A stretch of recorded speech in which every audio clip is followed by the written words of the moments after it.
तेज प्रताप यादव जी, आप जिस तरीके से बाबा बागेश्वर का विरोध कर रहे हैं, इसी पटना में अतीक अमर रहे के नारे लग रहे थे, तो उस समय आप मुंह में फेविकॉल डाले हुए थे या फेविक्विक लगा लिए थे, और आपके नेता तेजस्वी प्रसाद यादव मौन रह गए। इसका जवाब बिहार की जनता समय आने पर देगी। लालू जी के बड़े लाल जो हैं वही कर सकते हैं, इस तरीके का बयान दे सकते हैं, या उनकी समझ वैसी हो सकती है। बाबा बागेश्वर जब बिहार की धरती पर आए नहीं तो इनको सपना आ गया, सपना देख लिए।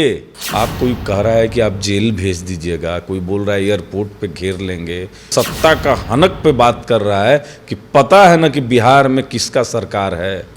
कैबिनेट मिनिस्टर अगर बयान दे रहा है तो हम तो मानेंगे कि वह सरकार का बयान है। बिहार के 13 करोड़ आवाम में तो ये बात तो फैली गई है कि हिंदू विरोधी सरकार चल रही है बिहार में। अरे पिछले बार 2019 में कौन सा आए थे बागेश्वर धाम वाले बाबा? कोई आया था क्या? लालू प्रसाद यादव जी का जो नाम कमाया हुआ है उसको अभी स्वाहा करने पे जुटे हुए हैं। ये खुद जाते हैं वृंदावन में, ललाट पे त्रिपुंड मार के जाके उधर बांसुरी बजाते रहते हैं। क्या करते हैं क्या नहीं करते हैं, अभी तो इनका भी जो है कि हम तो आग्रह करेंगे योगी आदित्य महाराज से कि थोड़ा इनका भी कुंडली जो है कि यूपी वाला निकलवाइए, क्या ही करते हैं। पर्ची देखकर भविष्य बताने वाले पंडित धीरेन्द्र शास्त्री का आगमन बिहार में हो रहा है, लेकिन उसके पहले तमाम तरह की राजनीतिक अटकलें लगाए जा रहे हैं। सरकार में बैठे लोग, बिहार सरकार में बैठे मंत्री जो हैं वो कह रहे हैं कि भाजपा जानबूझकर धीरेन्द्र शास्त्री को बिहार बुला रही है, क्योंकि 2024 के चुनाव में 40 सीट भाजपा को जीतना है और इसीलिए धीरेन्द्र शास्त्री को बिहार में बुलाकर धर्म पे चर्चा करेंगे, धर्मों पे वार करवाएंगे और उसके बाद हिंदू मुस्लिम करके बिहार में 40 सीटों पर चुनाव जीतेंगे। यही एजेंडा है और धीरेन्द्र शास्त्री भाजपा के एजेंडा को सेट करने के लिए बिहार आ रहे हैं। इन तमाम मुद्दों पर चर्चा करने के लिए राष्ट्रीय लोक जनशक्ति पार्टी के प्रवक्ता चंदन सिंह हमारे साथ मौजूद है। इनसे चर्चा इसलिए भी जरूरी है क्योंकि भाजपा के साथ ये भी है, एनडीए का हिस्सा है और इनके ऊपर भी ये आरोप लग रहा है कि ये लोग इसलिए धीरेन्द्र शास्त्री को बिहार बुला रहे हैं ताकि बिहार के लोकसभा चुनाव, जो देश में लोकसभा चुनाव हो रहा है उसमें बिहार की जो 40 सीटें हैं वो ये लोग जीत सके। तो चंदन जी, क्या लगा है धीरेन्द्र शास्त्री को आप लोग क्यों इस तरीके से बुला रहे हैं कि 40 सीट, मतलब आपके अंदर वो काबिलियत नहीं है कि एक पंडित को बुला के आप 40 सीट जीतना चाहते हैं?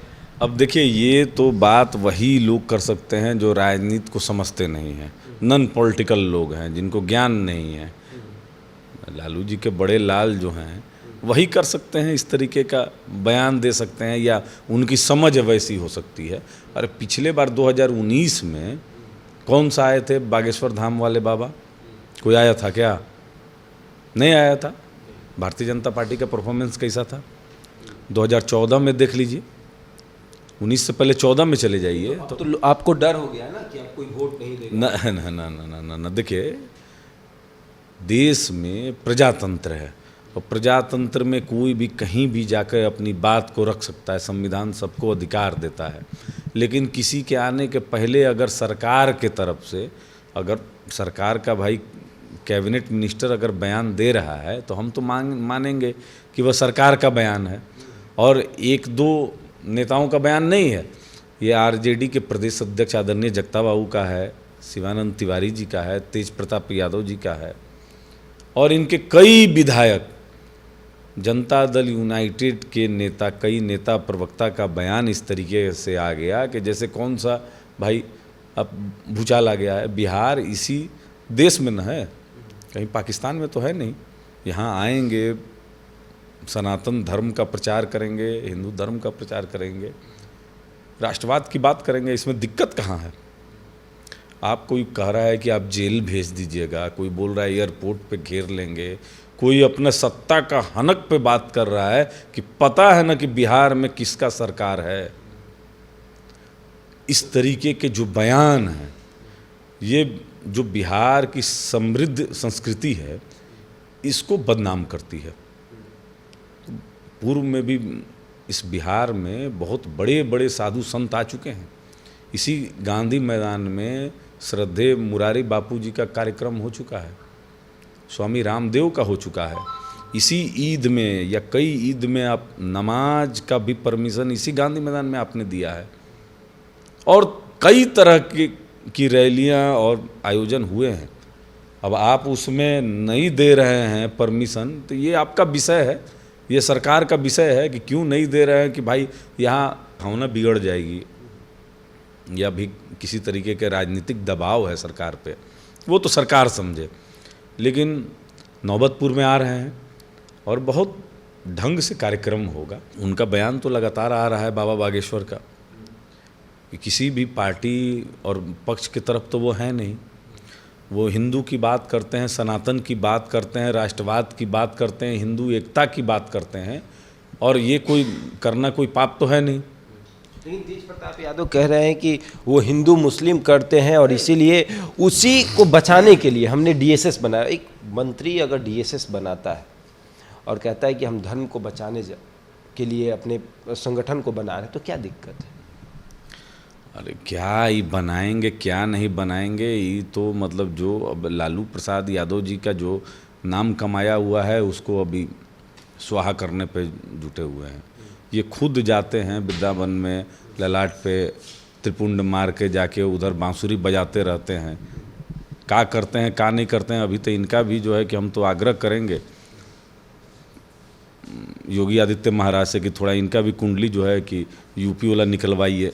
क्या ही करते हैं, निकल जाएगा, सब निकल जाएगा। यूपी में इनको घेरा भी गया था, इनको एक दिन थाने में बैठा दिया गया था। क्या किए थे?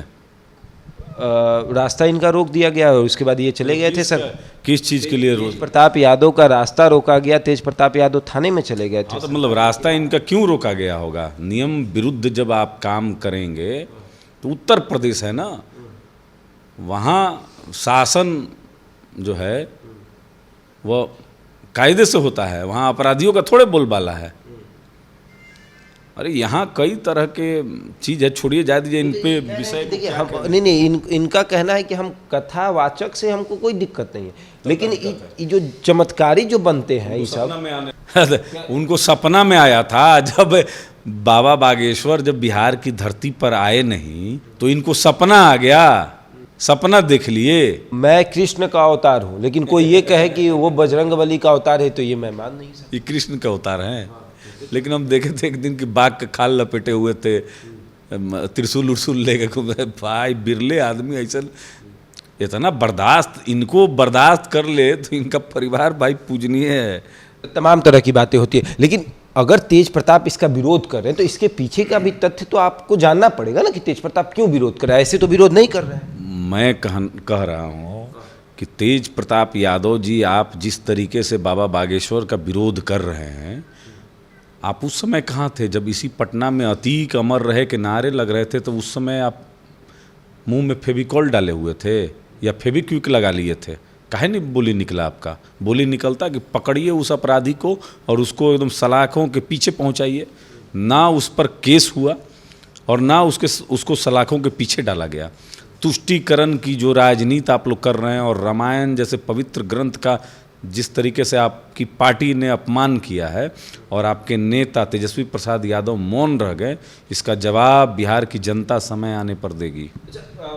आखिरी एक सवाल है कि एक तरफ तेज प्रताप इसका विरोध कर रहे हैं और दूसरी तरफ बिहार के मुख्यमंत्री नीतीश कुमार और बिहार के उप मुख्यमंत्री जो कि इनके छोटे भाई हैं, उनको भी निमंत्रण मिला है कि आप भी वहाँ आइए उस कार्यक्रम में। नहीं, बिल्कुल अच्छा चीज़ है, निमंत्रण जाना चाहिए। जब आपकी धरती पर साधु संत ऋषि मुनि आते हैं तो उनके प्रवचन का श्रवण करना चाहिए और अच्छी बातों को ग्रहण करना चाहिए। और बिहार के मुखिया हैं माननीय मुख्यमंत्री जी, डिप्टी सीएम बिहार के उप मुख्यमंत्री हैं, उस नाते उनको निमंत्रण आया है। अगर स्वीकार करेंगे तो एक अच्छा संदेश जाएगा, अन्यथा बिहार के 13 करोड़ आवाम में तो ये बात तो फैली गई है कि हिंदू विरोधी सरकार चल रही है बिहार में। तो देखिए, हिंदू विरोधी सरकार बिहार में चल रही है। पंडित धीरेंद्र शास्त्री का आगमन और उसके पहले ही विरोध होने लगा, तमाम तरह की बातें कही गई। ये कहा गया कि 2024 का एजेंडा सेट करने आ रहे हैं पंडित धीरेंद्र शास्त्री, और पंडित धीरेंद्र शास्त्री का जवाब भी आया कि मैं किसी पार्टी का प्रचारक नहीं हूँ, मैं अपने धर्म का प्रचारक हूँ। अगर किसी को दिक्कत हो रहा है तो मैं अपने धर्म का प्रचार करना नहीं बंद करूँगा, मैं प्रचार करते रहूँगा। बहरहाल इस खबर में इतना ही। बने रहे हमारे साथ और देखते रहते इंडिया टॉप।